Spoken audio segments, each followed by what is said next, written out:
Do you know that it matters who's covering you under? And when I say who's covering you under, I mean like in ministry now. It matters who your shepherd is. It matters the covenant he has with God. It matters the relationship he has with God as well. Let me show you something real quick. In First Samuel, we're going to read a lot in this video. Let me tell you on time. And it's me that'll be reading it because I'm Amunu very well. Most of you will not read. So I have taken it upon myself to read it out to you guys. So listen. First Samuel chapter 3 verse 19. As Samuel grew up, the Lord was with him, and everything Samuel said proved to be reliable. And all Israel from Dan in the north to Beersheba in the south knew that Samuel was confirmed as a prophet of the Lord. Okay, so let's also read the same First Samuel chapter 7. I would read verse 13 and 14.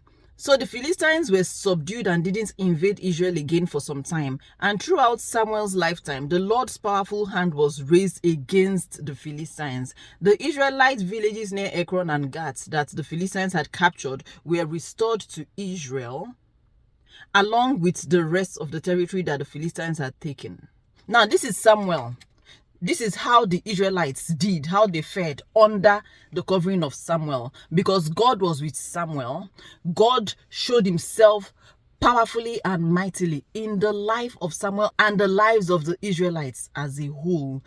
Because how God deals with your shepherd spills over to the sheep as well. There's something that happened. This chapter 7 that I read now, verse 10, how God showed up for them in a battle against the Philistines. Let me read it. The Philistines came to attack them, and then this happened. Verse 10. Just as Samuel was sacrificing the burnt offering, the Philistines arrived to attack Israel. But the Lord spoke with a mighty voice of thunder from heaven that day, and the Philistines were thrown into such confusion that the Israelites defeated them. I don't think there's anywhere else in the Bible that they wrote that God spoke with a mighty voice of thunder to help to fight enemies. But he did this in Samuel's time. This is part of what the Israelites enjoyed under the covering of Samuel. Emphasize this sentence in verse 13. And throughout Samuel's lifetime, the Lord's powerful hand was raised against the Philistines.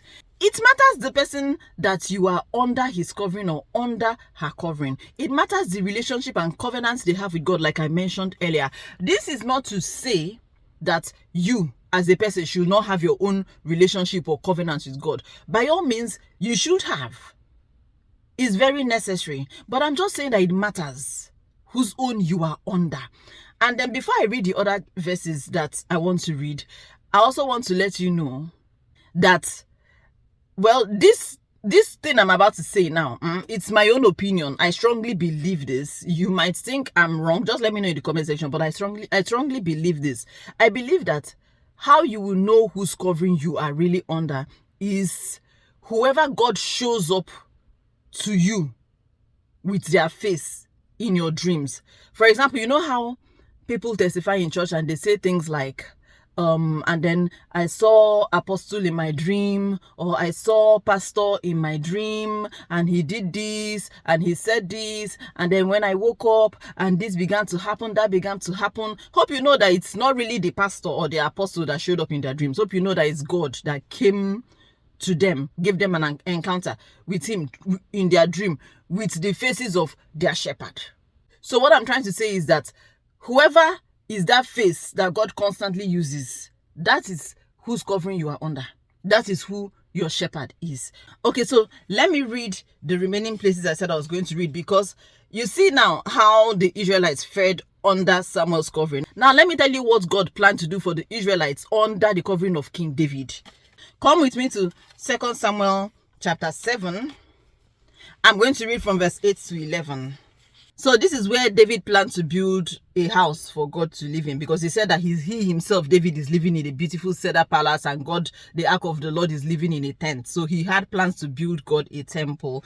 And then God sends prophet Nathan to him to tell him something. So I'm going to read verse 8 to 11. Now go and say to my servant David, this is what the Lord of heaven's armies has declared. I took you from tending sheep in the pasture and selected you to be the leader of my people Israel. I have been with you wherever you have gone, and I have destroyed all your enemies before your eyes. Now I will make your name as famous as anyone who has ever lived on the earth, and I will provide a homeland for my people Israel, planting them in a secure place where they will never be disturbed. Evil nations won't oppress them as they have done in the past, starting from the time I appointed judges to rule my people Israel. And I will give you rest from all your enemies. This is what God planned to do for the Israelites under the covering of David. Now let me show you what God did for the Israelites under the covering of Solomon. 1 Kings chapter 4. So we're going to read 20-21. The people of Judah and Israel were as numerous as the sand on the seashore. They were very contented, with plenty to eat and drink. Solomon ruled over all the kingdoms from the Euphrates River in the north to the land of the Philistines and the border of Egypt in the south. The conquered peoples of those lands sent tribute money to Solomon and continued to serve him throughout his lifetime. Okay, let's read 24 and 25. Solomon's dominion extended over all the kingdoms west of the Euphrates River from Tipsah to Gaza, and there was peace on all his borders. During the lifetime of Solomon, all of Judah and Israel lived in peace and safety, and from Dan in the north to Beersheba in the south, each family had its own home and garden. This is what they enjoyed under the covering of King Solomon, until all the other kings now came and brought war and fight and destruction and all of that. It matters whose covering you are under. So now that we have established the fact that it matters, what do we now do? Do we pray? Pray to God that he should please lead you to the shepherd that he wants you to be under his covering per season, per time.